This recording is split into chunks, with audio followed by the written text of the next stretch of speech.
This 1903 family portrait looks peaceful until you see what's in the mirror. The photograph captures a moment frozen in time, seemingly innocent and ordinary. But appearances can be deceiving, especially when reflections reveal what the eye deliberately overlooks. Before we begin, make sure to subscribe to the channel and comment where you're watching from.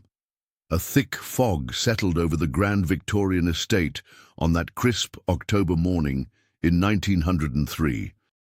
The Brown family had risen early, their formal attire pressed and waiting since the previous evening. Harold Brown, a distinguished man with silver-streaked temples, stood tall beside his wife Mary, whose delicate hands smoothed invisible wrinkles from her elaborate silk gown.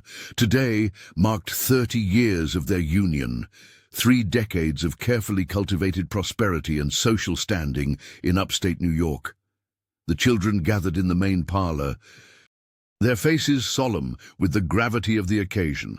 Emma, the youngest daughter, fidgeted with the lace collar of her dress, while her older siblings maintained perfect posture, just as they had been taught. Behind them loomed the family's prized possession, a full-length Venetian mirror in an ornate gilded frame, imported at great expense from Europe years earlier. "Please, remain still," instructed Pierre Dubois, the French photographer who had traveled from Manhattan specifically for this commission. His meticulous reputation had made him the obvious choice for capturing the Brown family legacy. The daguerreotypist moved with deliberate precision, adjusting Harold's stance by a fraction of an inch, tilting Mary's chin ever so slightly upward. "The light must capture the dignity of the occasion," he murmured, more to himself than to his subjects. His fingers worked the controls of his equipment with the delicacy of a surgeon. The Browns remained frozen, their expressions carefully composed, neither smiling nor frowning, but projecting the quiet confidence of old money and established lineage. Emma's gaze drifted toward the mirror, its silvered surface reflecting the family tableau with perfect clarity. Something about its depths had always unsettled her, though she dared not mention such childish fears to her father. The patriarch had specifically requested the mirror be included in the portrait, a symbol of their refinement and taste. "Not a movement, if you please," Pierre called out, disappearing beneath the black cloth of his camera. The family held their breath collectively, as if suspended in time. The flash powder ignited with a bright burst, momentarily illuminating the room like lightning.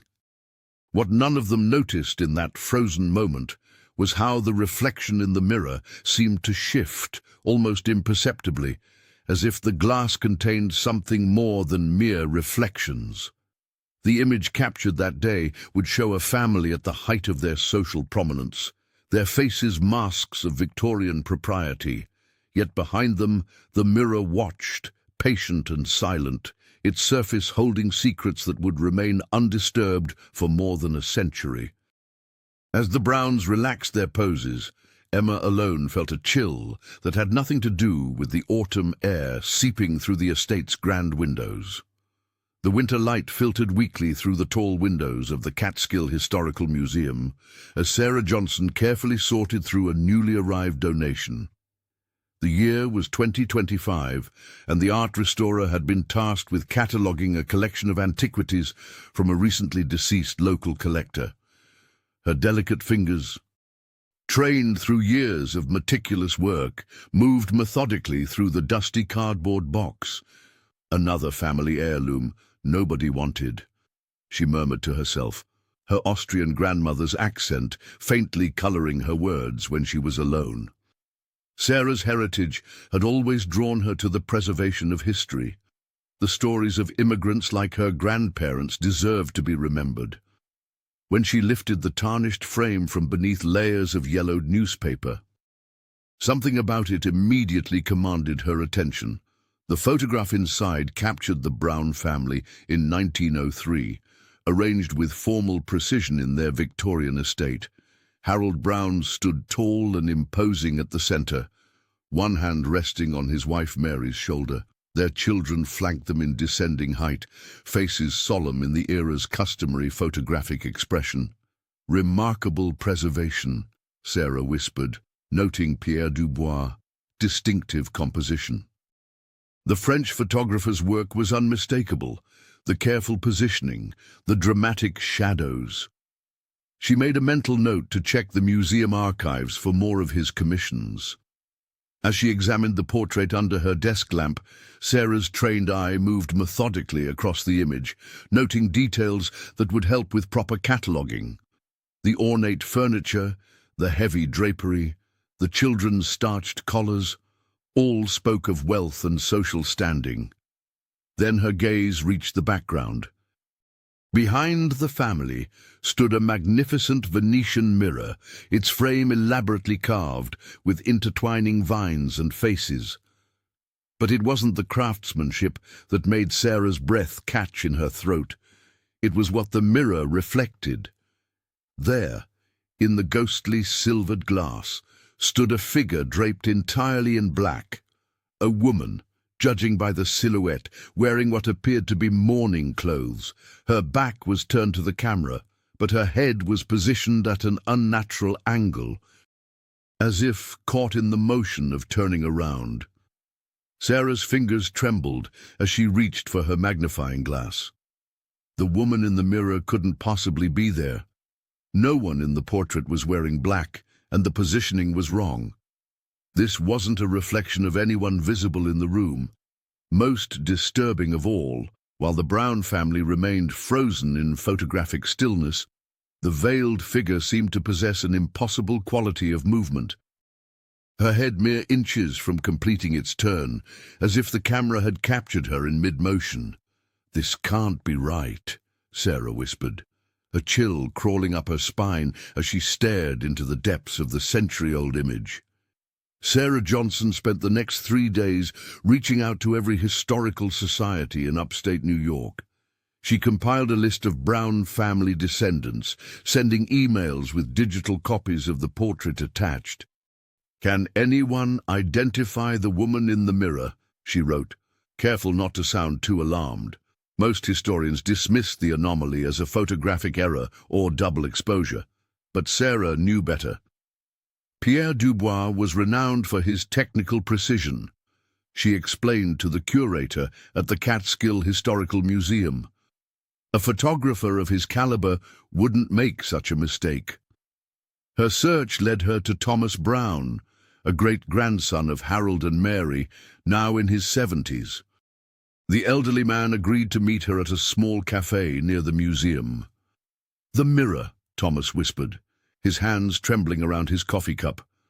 "My grandmother Emma never allowed mirrors in her home, not one. She'd cover reflective surfaces at night with cloth." He paused, eyes distant. She never explained why, but she'd wake screaming about a lady watching her. Sarah felt a chill despite the cafe's warmth. Each conversation revealed fragments of a disturbing pattern. The Brown estate's reputation for cold spots, servants refusing to clean the mirror room, children reporting conversations with their reflections. Professor Michael Smith from the local university offered historical context when Sarah consulted him. Venetian mirrors were believed to capture more than mere reflections, the academic explained, his office cluttered with books on European art. Some cultures believed they could trap souls or glimpse other worlds. Her breakthrough came unexpectedly. While examining the portrait's ornate frame under ultraviolet light, Sarah noticed an unnatural seam along the inner edge. Carefully prying it open, she discovered a small leather-bound diary wedged inside, its pages yellowed and brittle. The diary belonged to Emma Brown, the youngest daughter in the portrait. Sarah's hands trembled as she donned cotton gloves to turn the fragile pages. Emma's elegant handwriting documented daily life at the estate. But between mundane entries about lessons and social calls lurked disturbing observations. "Mother forbids talk of Aunt Elizabeth, but I hear her voice sometimes, coming from Father's mirror. She whispers such terrible things. The lady in the mirror watched me again tonight. Her veil moves when no breeze blows. Father says the mirror must never be covered, but the servants cross themselves when they pass it. The final entries grew increasingly frantic, the handwriting deteriorating. She knows I see her. The lady in the mirror knows I watch her watching us. Sarah closed the diary, her professional detachment crumbling. Whatever haunted the Brown family hadn't remained in the past. It had been waiting, preserved in silver and glass, for someone to notice. Night after night, Sarah Johnson hunched over Emma's diary in her small apartment, a single lamp casting long shadows across the pages. The young restorer's fingers trembled as they traced the faded ink of entries dating back to the autumn of 1903.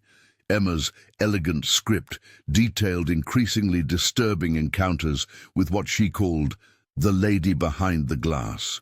She watches us when we sleep. One passage read, "Mother says, I'm imagining things. But I've seen her veil shift when no one stands before the mirror." Another entry mentioned whispers that only come at midnight, and a voice in the glass that knows my secrets. What truly unsettled Sarah was how the handwriting transformed in the final pages. The once precise penmanship became erratic, the letters jagged and pressed deeply into the paper. The last entry, dated 3 days after the family portrait, was barely legible. "She wants out. Says I must help her. Says we're connected by blood and oath." This can't be real, Sarah whispered to herself, rubbing her tired eyes. Yet something about Emma's terror felt authentic, visceral in a way that fiction rarely achieved. The next morning at the Catskill Historical Museum, the art restorer began the digital enhancement process on her computer. The Brown family portrait required careful manipulation to remove a century of damage without altering its historical integrity. She adjusted contrast levels, removed dust specks, and enhanced details that time had obscured. It was during her 3rd hour of work that Sarah noticed something impossible. As she toggled between different enhancement layers, the veiled woman in the Venetian mirror changed. Not dramatically, nothing so obvious that others would immediately spot it, but with each digital adjustment, the figure's posture shifted minutely. In the original scan, the lady stood with her back completely turned. In the enhanced version, her shoulders had rotated slightly, as if beginning to turn toward the camera. Sarah frantically compared the images, her heart pounding against her ribs. "This can't be happening," she muttered, checking her software for glitches. She tried another enhancement technique, and the woman moved again, her veiled head now angled differently, one hand raised slightly higher against the silvered glass. Sarah called Professor Smith, her voice shaking. "The figure in the mirror, she's moving between versions." "That's impossible," he replied, but without conviction. "It's like she's trying to emerge," Sarah continued, unable to look away from her screen. "With each restoration layer, she's turning more toward us." That night, Sarah dreamed of standing before the Browns' mirror herself, watching as a black-veiled figure pressed against the glass from the other side. Fingers splayed, seeking escape. The Catskill Historical Museum had always been a quiet place, but in the days following Sarah Johnson's discovery, an unsettling atmosphere descended upon its halls. Visitors began reporting strange experiences near the Brown family portrait exhibit. A school teacher from Albany claimed to feel icy fingers brush against her neck. An elderly man insisted he heard a woman sobbing from inside an empty room. A young couple swore they glimpsed a dark figure in the corner of their photograph when no one had been standing there. "It's getting weird around here," confessed Marcus, the security guard, as Sarah examined the portrait for the 100th time. "People are saying this place is haunted now." Sarah dismissed his concerns with a tight smile, but privately she understood. The art restorer had begun experiencing peculiar sensations herself. a persistent chill that followed her through the building, the weight of unseen eyes tracking her movements, and most disturbing, the sensation that someone was whispering just beyond the range of comprehension whenever she worked on the photograph. These occurrences intensified when she lingered near the portrait. The Browns' frozen expressions seemed to shift subtly when viewed from different angles. Harold's stern countenance appeared to soften into fear. Mary's composed smile occasionally twisted into something resembling grief. Most unsettling was Emma's face. The young girl's eyes sometimes appeared to be looking directly at Sarah, as if trying to communicate across the century that separated them. "You're just tired," Sarah told herself, rubbing her eyes after a 12-hour session with the digital enhancement software. Yet she couldn't explain away what happened next. On a Tuesday night, after the museum had closed, the security cameras captured something that defied explanation. Sarah reviewed the footage with the museum director, both of them watching in stunned silence. The recording showed the empty Renaissance gallery, specifically the ornate Florentine mirror hanging on the far wall. As the timestamp hit 2:17 in the morning, a dark silhouette glided across its reflective surface. A woman in flowing black, her head partially turned, moving with deliberate purpose. "There was nobody in that room," the director whispered, his face pale. "We checked all the logs. The alarm system wasn't triggered." Sarah replayed the footage 4 times. The veiled figure moved independently of any physical presence in the room, appearing only within the mirror's frame before dissolving at its edge. That night, alone in her apartment, Sarah caught her own reflection, watching her from the bathroom mirror, except she hadn't entered the bathroom yet. The boundary between image and reality blurred, leaving her questioning her own senses and wondering if she'd ventured too far into the Browns' tragic mystery. The morning fog still clung to the windows of Sarah Johnson's rental car as she pulled up to the imposing Victorian structure. The Browns' ancestral estate, with its ornate gables and weathered brick facade, now operated as the Catskill Manor Bed and Breakfast. Sarah took a deep breath before gathering her research materials. After weeks of examining the portrait at the museum, she knew she needed to confront the source directly. The grand entrance hall retained much of its original splendor, though modern furnishings softened the formality that must have dominated in Harold Brown's day. The innkeeper, Emily Davis, greeted Sarah with a polite smile that faded when the art restorer explained the purpose of her visit. "The mirror," Emily whispered, her voice dropping instinctively. "I wondered when someone would come asking about it again." Sarah followed the innkeeper through a maze of corridors, noting how the building had been lovingly restored while preserving its historical character. Yet there was an unmistakable tension in Emily's shoulders as they approached the east wing. "We keep this section off limits to regular guests," the innkeeper explained, fumbling with an old brass key. "The mirror room has a reputation. Even the cleaning staff won't enter alone." The door creaked open to reveal a spacious chamber, its windows draped in heavy velvet. Unlike the rest of the modernized estate, this room remained frozen in time, a perfect replica of the setting in the 1903 portrait. In the center stood a large object covered by a black cloth.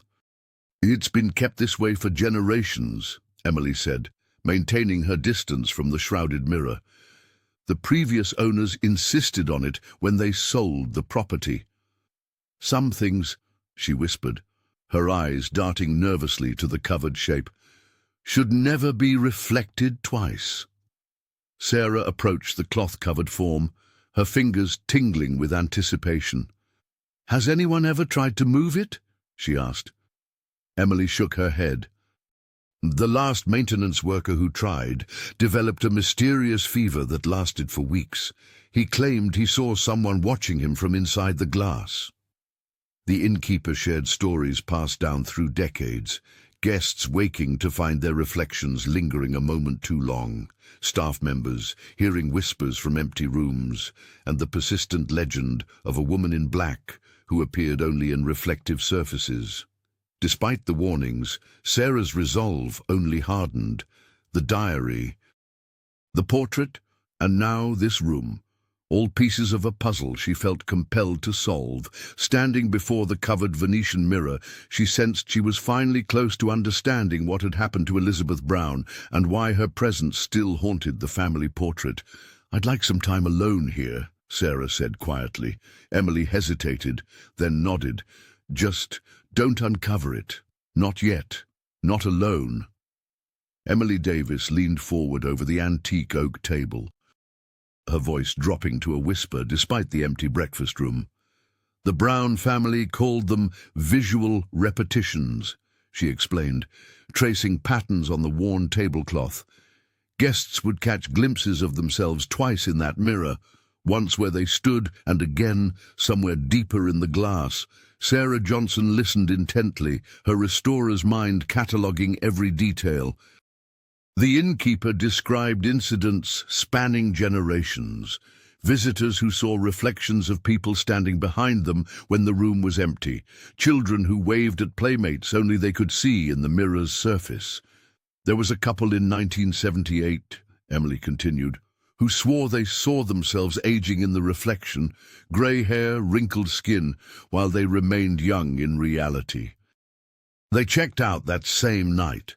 The lady in the mirror wasn't merely a ghost story. She was woven into the estate's history like a dark thread, appearing to different members of the Brown lineage across decades.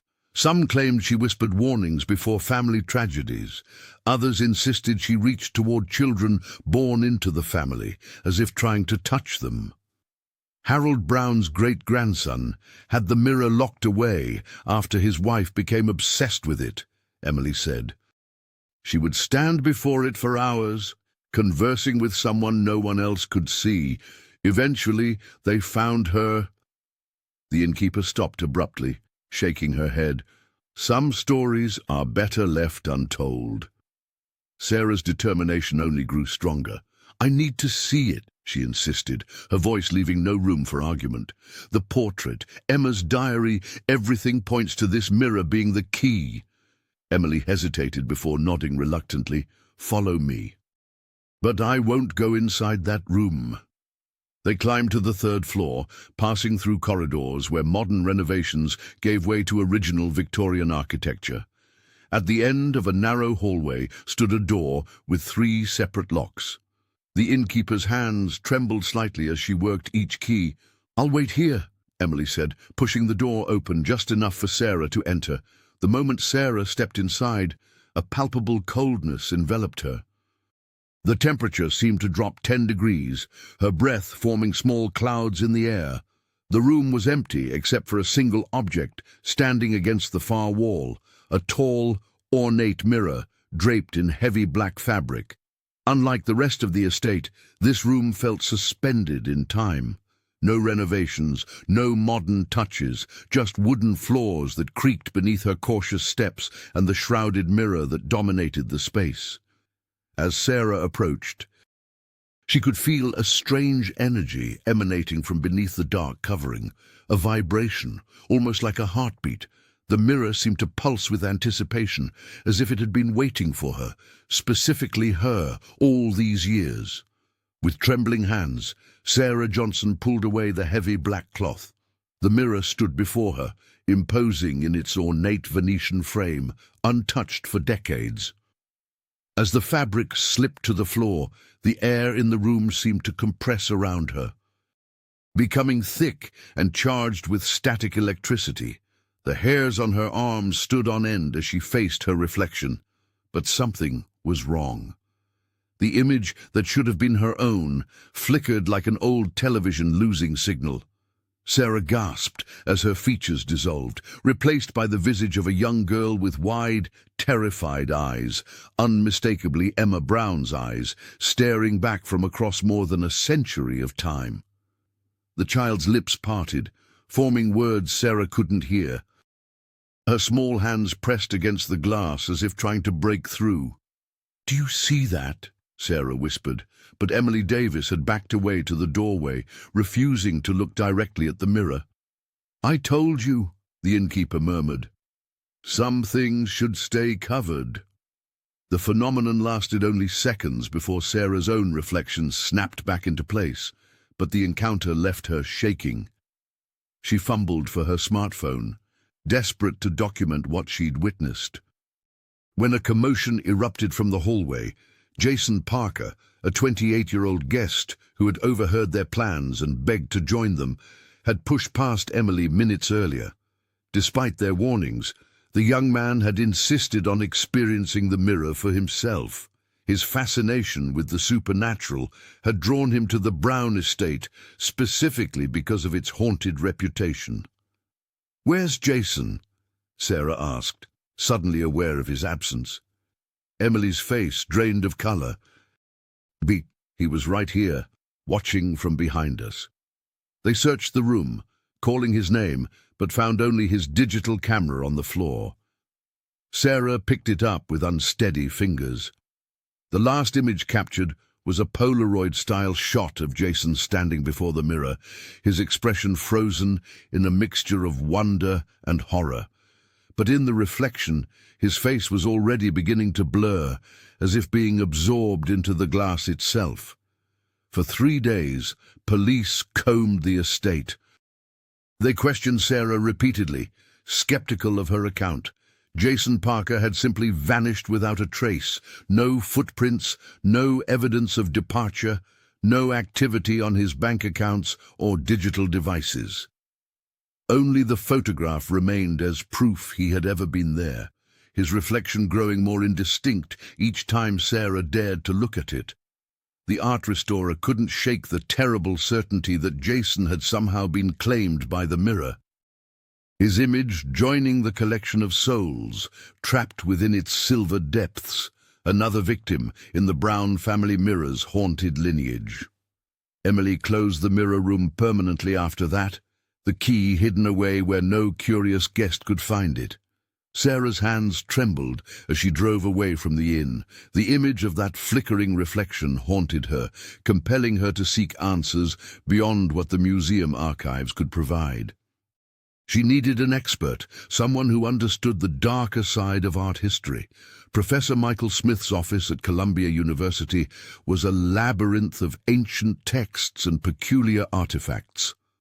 The renowned art historian greeted Sarah with curious eyes behind wire-rimmed glasses, his disheveled appearance betraying nights of obsessive research. His reputation for studying the supernatural aspects of European art had made him both celebrated and ridiculed in academic circles. "The Brown's mirror isn't just any antique," Michael explained, carefully examining the high-resolution images Sarah had brought. Venetian mirrors from the 18th century were crafted with techniques lost to time. Some artisans believed they were creating more than mere reflective surfaces. Sarah leaned forward. "Now, what do you mean?" "There were guilds, secretive collectives of craftsmen who incorporated rituals into their glasswork." The professor pulled down a leather-bound volume, its pages yellowed with age. They believed mirrors could become thresholds between worlds if crafted under specific conditions.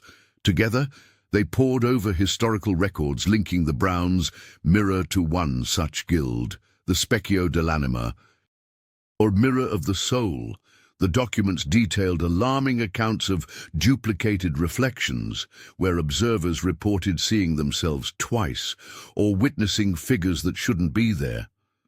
The guild's master craftsmen claimed their mirrors could reveal what remained unspoken, secrets, desires, even souls trapped between realms. Michael's voice dropped to a whisper. "There are documented cases throughout Europe of temporal anomalies associated with these mirrors. People witnessing events from the past or glimpsing moments yet to occur." Sarah felt a chill crawl up her spine. "You actually believe this?" "I've spent 20 years documenting these phenomena," he replied, spreading photographs across his desk. This one from Prague, 1936, a mirror that showed people as they would appear at the moment of their death. Or this Parisian mirror where observers reported seeing their reflections continue moving after they stood still. He fixed his gaze on Sarah. Whatever you've experienced with the Browns, mirror, you're not the first. But be careful. Some truths, once seen, refuse to let go. These mirrors don't just reflect light. They reflect something deeper. And sometimes, he added, his voice barely audible, they take more than they show. Sarah nodded slowly, remembering the girl's eyes that had replaced her own in the reflection. I need to understand what happened to Elizabeth Brown. Then we need to go deeper, Michael said, reaching for his coat.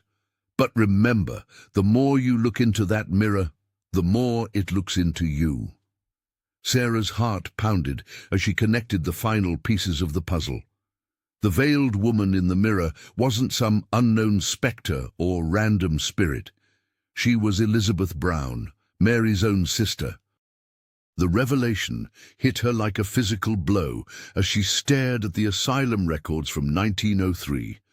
Committed for unseemly behavior and moral degradation, Sarah whispered, reading the yellow document. Elizabeth had been declared missing that October, the exact month the Browns had assembled for their portrait. The timing couldn't be coincidental. Emma's diary provided the horrifying truth. Between the childish handwriting and coded language lay a terrible secret. The young girl had documented whispered conversations between her aunt and the Venetian mirror, describing how Elizabeth would stand before the glass for hours, speaking to her reflection as if it were another person entirely. Aunt Lizzie talks to herself in the looking glass. Sarah read aloud, her finger tracing Emma's faded script. Mother says we mustn't speak of her condition. Father becomes angry whenever her name is mentioned. The diary entries grew more disturbing. As Sarah turned the brittle pages, Emma had overheard arguments, muffled crying at night, and hushed conversations about Elizabeth's delicate condition. The child hadn't fully understood, but Sarah did. Elizabeth had been pregnant. Professor Smith arrived at the museum with additional documents, financial records showing a substantial payment from Harold Brown to the asylum, followed by Elizabeth's immediate commitment. The timing aligned perfectly with what would have been her second trimester. But why the mirror? Sarah asked, spreading the evidence across the table. Why does she appear there specifically? The answer came from the final pages of Emma's diary, where the girl described a strange ritual. The family had gathered in the mirror room the night before the portrait. Harold had spoken words in Latin while Mary wept silently.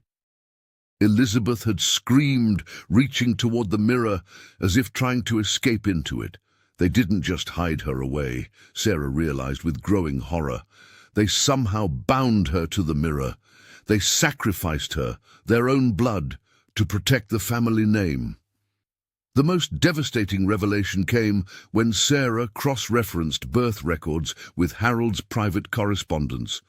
The child Elizabeth carried wasn't from some unknown suitor or forbidden romance. It was Harold's. The prestigious Brown family had constructed an elaborate facade, committing Elizabeth to hide their patriarch's unforgivable transgression. They had used the mirror, rumored to possess supernatural properties, to contain not just Elizabeth, but the evidence of their darkest secret. They didn't just erase her from their lives, Sarah whispered, her voice breaking. They erased her from reality itself. Sarah's obsession with the Brown family portrait deepened as she spent countless hours poring over Emma's diary. The mirror's influence crept into her daily life like an insidious fog. She began experiencing vivid hallucinations that felt more like memories than fantasies. Fragments of conversations between Harold and Mary Brown, arguing in hushed tones. The haunting melody of a piano sonata no one was playing, and most disturbing, the unmistakable sensation of cold fingers brushing against her shoulder when she was alone. "I'm losing my mind," she whispered to her empty apartment one night, staring at her reflection in the bathroom mirror. For a split second, she thought she saw Elizabeth's veiled silhouette behind her own. The boundaries between present and past blurred dangerously. Sarah found herself responding to questions no one had asked, or stopping mid-sentence when she realized she'd been speaking to people who weren't there. During a phone call with Professor Smith, she suddenly couldn't remember if they had scheduled their meeting for yesterday or tomorrow. "Sarah, are you all right?" Michael asked, concern evident in his voice. "You sound distant." "I'm fine," she lied, watching her breath fog the window beside her desk. "And just tired from the research." When she returned to the Catskill Historical Museum the following day, a bone-chilling discovery awaited her. The lady in the mirror was no longer confined to the Brown family portrait. Sarah spotted her reflection in the glass display cases, lurking in the polished brass fixtures, and even in the dark screen of her smartphone when she tried to take photographs of new evidence. Emily Davis called that evening, her voice trembling. Something strange happened at the estate today. A guest took a selfie in the main hall, and there was a woman in black standing behind him. When he turned around, no one was there." Sarah's hands shook as she ended the call. The haunting had expanded beyond her control, following her like a shadow that refused to be shaken. In her apartment that night, she covered every reflective surface with sheets, mirrors, television screen, even the stainless steel refrigerator door. Still, she felt Elizabeth's presence growing stronger, more desperate. That night, Sarah dreamed of standing in the Browns' Victorian parlour, watching as Pierre Dubois arranged the family for their portrait. She could smell Mary's rose perfume and hear the rustle of Emma's dress, but when she tried to warn them about the mirror, no sound came from her mouth. She was as trapped in her silence as Elizabeth was in the glass. Sarah woke gasping, her face wet with tears that didn't feel like her own. The haunting had become inescapable, the boundary between hunter and hunted increasingly blurred. Sarah Johnson drove her car through the pouring rain, her knuckles white against the steering wheel. The address she'd scribbled down led to a secluded cottage on the outskirts of town, almost hidden behind overgrown hedges. This was her last hope, finding Helen Thompson. Once a celebrated art restorer who had mysteriously withdrawn from public life 5 years ago, the cottage door opened before Sarah could knock. Helen stood there, a thin woman with silver-streaked hair and eyes that seemed to look through rather than at her visitor. "I knew someone would come eventually," Helen said, her voice barely above a whisper. "The cursed ones always find each other." Inside, the cottage walls were bare. Not a single painting, photograph, or mirror in sight. Helen explained how she'd been restoring a Renaissance portrait when something had changed in the subject's eyes. "After that, I saw her everywhere, in windows, in puddles, in my dreams." "The lady in the mirror is following me too," Sarah admitted, showing Helen the digitally enhanced images on her smartphone. The older woman recoiled, refusing to look directly at the screen. "Some images should never be fully revealed," she warned, her hands trembling. "The more you see, the more you lose yourself. That's how they take hold, piece by piece, memory by memory." Sarah described the Brown family portrait, Elizabeth's veiled figure, and the diary entries. Helen listened, growing paler with each detail. "You must stop now," the restorer pleaded. "Break your equipment, burn your notes. Whatever is trapped in that mirror wants out, and it's using you as its doorway." But Sarah couldn't stop. Back at her apartment, she ignored Helen's warnings and continued her work. Using advanced restoration software, she meticulously enhanced the mirror's reflection in the photograph, adjusting contrast and sharpness until the lady's features began to emerge from behind the veil. At 3 in the morning, the final image rendered. Sarah gasped as Elizabeth Brown's face appeared, beautiful, sorrowful, and unmistakably similar to her own. Their eyes met across time, and something passed between them. Recognition, perhaps, or a terrible promise. That night, Sarah's dreams transformed into nightmares. She found herself walking endless corridors lined with ornate mirrors, each one containing a weeping woman draped in black. The women turned as she passed, their veiled faces following her movement.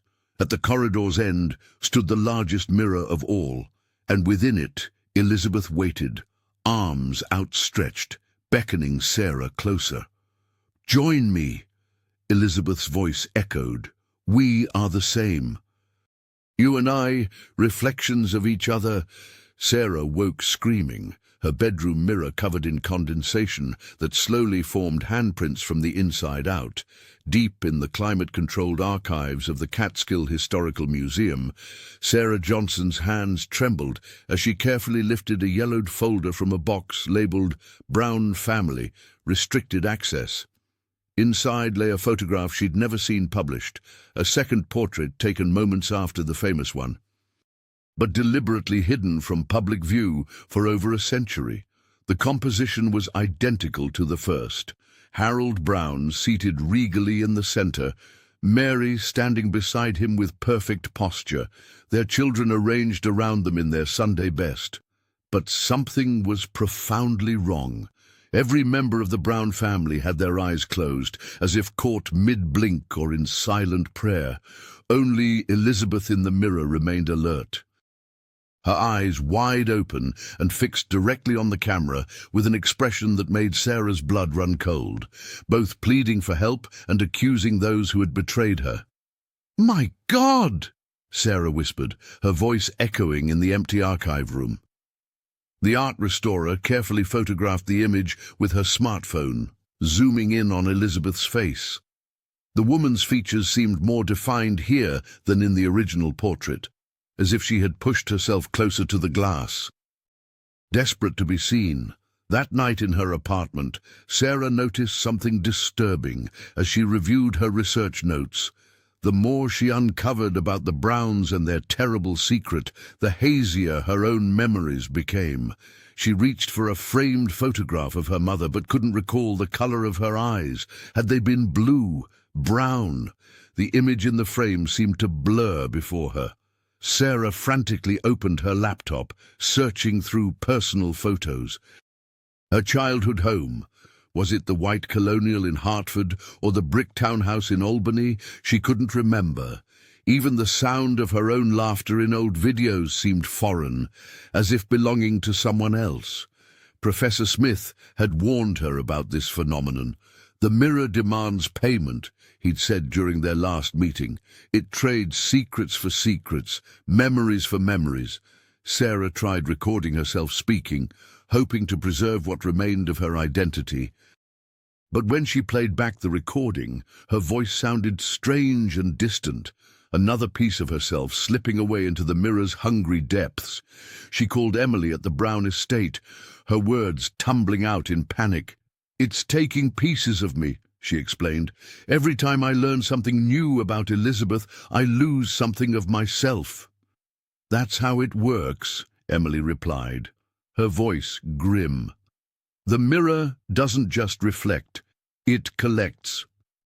And it never gives back what it takes." Sarah stared at the second photograph, understanding the terrible price of her investigation.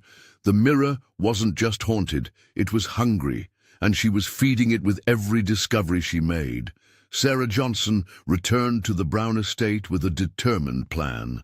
The bed and breakfast, once a symbol of Victorian opulence, now seemed to pulse with anticipation as she carried her equipment through its ornate hallways.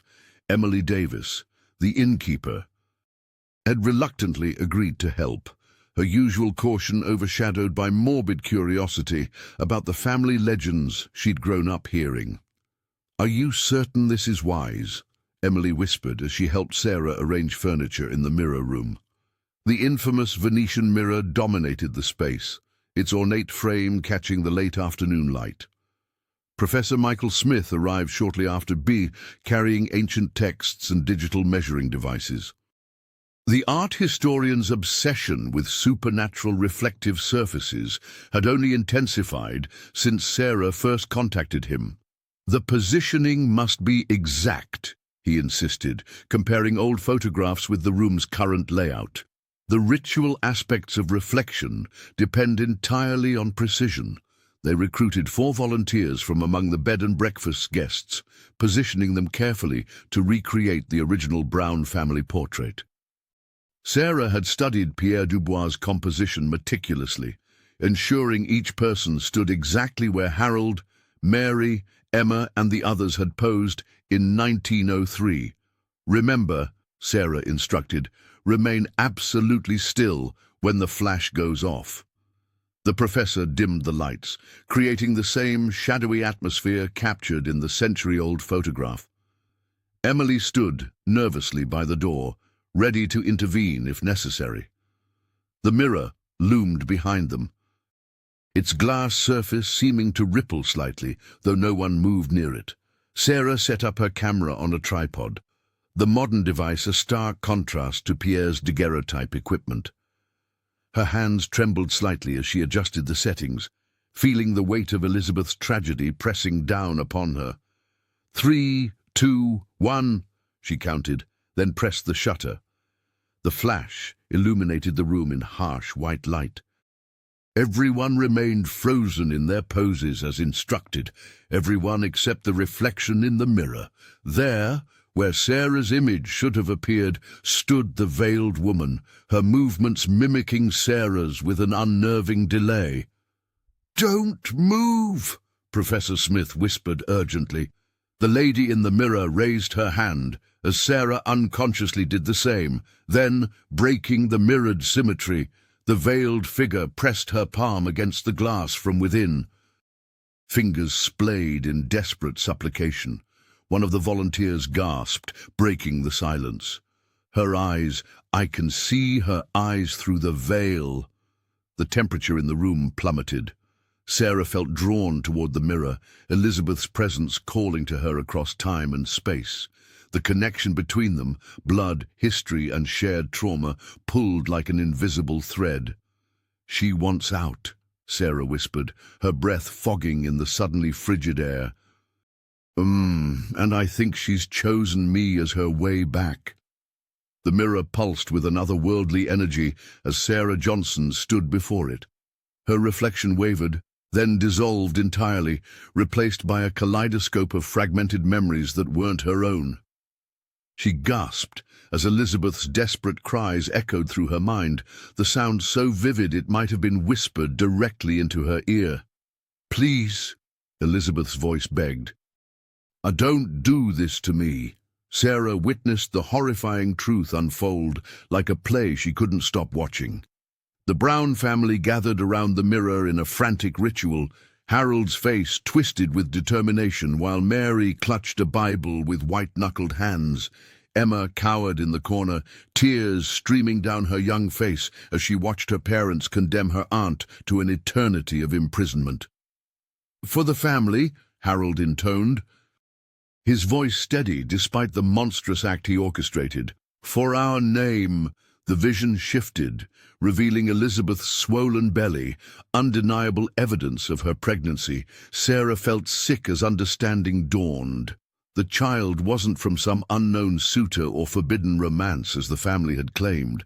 The father was Harold himself, his transgression threatening to destroy everything the Browns had built. Mary knew. The realization hit Sarah like a physical blow. The matriarch had discovered her husband's betrayal with her own sister and, rather than face scandal, had become complicit in Elizabeth's fate. She was never committed to an asylum, Sarah whispered to the empty room. That was the story they told to explain her disappearance. The mirror showed the final moments, Elizabeth screaming as ancient words were spoken, her body seeming to elongate and distort as she was pulled into the glass. The family watched, stone-faced. As she pressed her hands against the inside of the mirror, her mouth open in a silent scream that would echo through generations. Sarah fell to her knees, overwhelmed by the truth. The mirror wasn't merely haunted by Elizabeth's ghost. It was her prison, a specially crafted Venetian artifact that had trapped her soul in eternal reflection. For over a century, Elizabeth had been forced to witness life continuing without her, unable to age or die, replaying her grief each time someone new gazed into the glass. "They sacrificed you," Sarah whispered, pressing her palm against the cold surface. "Their own blood, to preserve their reputation." The restorer understood now why the mirror had called to her specifically. The connection wasn't random, it was blood. Elizabeth's child had survived somehow, creating a lineage that eventually led to Sarah herself. The mirror recognized its own, reaching across time to find someone who might finally set Elizabeth free. "I'm so sorry," Sarah said, her voice breaking, "but I'm going to fix this, I promise." Sarah Johnson spent days meticulously combing through genealogical records at the Catskill Historical Museum. The more she learned about the Brown family, the more disturbing the pattern became. Her discoveries painted a grim picture of generational trauma that stretched across 12 decades. "Every female descendant," she whispered to Professor Michael Smith over coffee in the museum's quiet break room. "Every single one of them reported seeing Elizabeth in reflective surfaces during adolescence." The professor nodded gravely. The psychological impact was devastating in most cases. 3 were institutionalized before their 20th birthdays, 7 reported chronic nightmares, and nearly all developed mirror-related phobias. Sarah had created a wall of photographs in her apartment. Women with haunted eyes and forced smiles, their faces bearing the unmistakable Brown family features. Hospital records, therapy notes, and diaries told stories of young women who insisted a veiled woman watched them from mirrors, windows, and even still water. While digitizing Emma's diary, Sarah discovered a folded paper tucked between the final pages, a partial family tree with several names scratched out and rewritten. One branch had been completely removed, the paper torn away. "They tried to erase her completely," Sarah told Emily Davis during her next visit to the estate. "Not just Elizabeth's presence, but her bloodline." The innkeeper's face paled. "What bloodline?" "I thought she died in the asylum.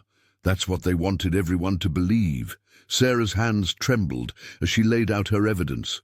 Elizabeth was already pregnant when they committed her. The child was born in secret and adopted by a staff member's family. That night, alone in her hotel room, Sarah stared at her own reflection. The resemblance had always been there, the distinctive arch of her eyebrows, the slight asymmetry of her smile, features she'd attributed to her Austrian grandmother. "It wasn't coincidence that brought me to that portrait," she whispered to her reflection. The mirror's surface rippled slightly, like disturbed water. Suddenly, Sarah was bombarded with vivid flashes, a child's hand clutching a worn doll, a moonlit garden viewed through a window, the sensation of cold metal restraints. These weren't her memories, yet they flooded her consciousness with the familiarity of lived experience. She stumbled backward, gasping. The mirror had recognized her, Elizabeth's great-great-granddaughter, the blood connection that had been deliberately obscured for generations. "You found me," a voice whispered, seemingly from everywhere and nowhere. Sarah understood now why she'd felt so inexplicably drawn to the portrait, why the lady in the mirror had seemed to call to her specifically. The mirror wasn't just showing her Elizabeth's memories, it was returning what had been stolen from her bloodline, the truth that had been buried for over a century. The mirror's surface rippled like disturbed water as Sarah Johnson stood before it in the dimly lit room of the Brown estate, her reflection distorted, momentarily replaced by Elizabeth's veiled silhouette. Sarah's heart pounded as whispered words emerged from the glass, not heard with her ears, but felt within her mind. "A trade," the mirror seemed to offer, "a soul for a soul, freedom for imprisonment." Sarah pressed her palm against the cool surface, feeling an unnatural warmth beneath her fingertips. The art restorer understood with sudden clarity what the mirror demanded. Elizabeth Brown could be released from her century-old prison, but only if Sarah took her place. The bargain was as simple as it was terrible. "You share her blood," came the thought, "neither her own nor fully foreign." "The mirror recognizes what flows in your veins." Professor Smith had warned her about this possibility. "Mirrors like these don't simply record reflections," he had explained during their late-night research sessions. "They hunger for them." Sarah stepped back, her mind racing. Her investigation had consumed her life for months. She had lost sleep, relationships, and increasingly her own memories, as if Elizabeth's existence was slowly overwriting her own. The connection between them transcended mere academic interest. It was visceral, genetic, undeniable. Emily Davis hovered anxiously at the doorway. "Sarah, please," the innkeeper called. "Don't stay in there too long. The mirror room has a way of changing people." Sarah barely heard her. She was transfixed by the impossible choice before her. End the suffering of her ancestor, a woman betrayed by her own family, pregnant with Harold's child. Erased from history, or preserve her own freedom and future. Her fingers traced the ornate Venetian frame, feeling the carved patterns that the Browns had commissioned so long ago. This object had witnessed unspeakable cruelty, had been the instrument of Elizabeth's imprisonment. The diary entries from Emma had described the ritual, how the family had stood before the glass and somehow pushed Elizabeth inside, sealing her fate to protect their reputation. "Odd I could end it," Sarah whispered, her breath fogging the ancient glass. "I could set you free." The veiled figure in the mirror nodded almost imperceptibly. Sarah closed her eyes, weighing her options. Her own life, her work, her apartment in the city, her future projects against an eternity trapped in reflective purgatory. Yet the pull of compassion, of family obligation, of righting a century-old wrong, tugged at her conscience. When she opened her eyes again, determination had replaced fear. Sarah Johnson, descendant of Elizabeth Brown, made her choice. Compassion over self-preservation, justice over safety. "I'll do it," she whispered to the mirror. "Tell me how to free you." The full moon cast long shadows across the Brown estate as Sarah Johnson prepared for what she knew might be her final night among the living. She had spent days deciphering Emma's diary, matching its cryptic instructions with folk remedies her Austrian grandmother had whispered to her as a child. The convergence of these traditions formed a ritual that felt ancient and terrible in its simplicity. "The mirror demands an exchange," she murmured, arranging 12 black candles in a semicircle before the covered Venetian glass. Emily Davis hovered nervously at the doorway. "Are you certain about this? No one has ever attempted to communicate with her intentionally." "I'm not just communicating," Sarah replied, her voice steady despite her racing heart. "I'm offering liberation." Professor Smith had reluctantly provided the final components: salt from the Venetian lagoon, herbs that had been used in 19th century mourning rituals, and a silver bell whose tone was said to pierce the veil between worlds. He had warned her that such boundaries were not meant to be crossed. But Sarah felt the pull of blood and destiny too strongly to turn back. As midnight approached, Sarah draped herself in a black shawl that had belonged to her great-grandmother. The fabric felt unnaturally cold against her skin. With trembling fingers, she lit each candle, watching as their flames stood unnaturally still in the airless room. "Elizabeth Brown," she called, her voice echoing strangely as she pulled the covering from the mirror. "I speak to you as blood of your blood. I offer you passage." The glass remained dark and still, reflecting only Sarah's determined face and the flickering candles behind her. "Elizabeth," she repeated, pressing her palm against the cold surface. "I know what they did to you. I know about the child, about Harold's betrayal, about Mary's silence." The temperature in the room plummeted. The candle flames turned blue, then nearly transparent. Sarah felt a pressure building in her ears, as if she had descended deep underwater. "Take my place," she whispered, the words feeling both foreign and inevitable on her tongue. "I freely offer it." The glass beneath her hand rippled like disturbed water.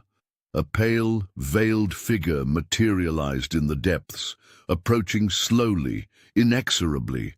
Elizabeth's hand, bone-white and trembling, pressed against the other side of the glass, mirroring Sarah's own.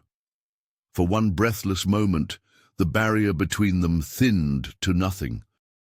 Sarah felt herself being pulled forward even as Elizabeth seemed to emerge, their forms passing through one another like mist.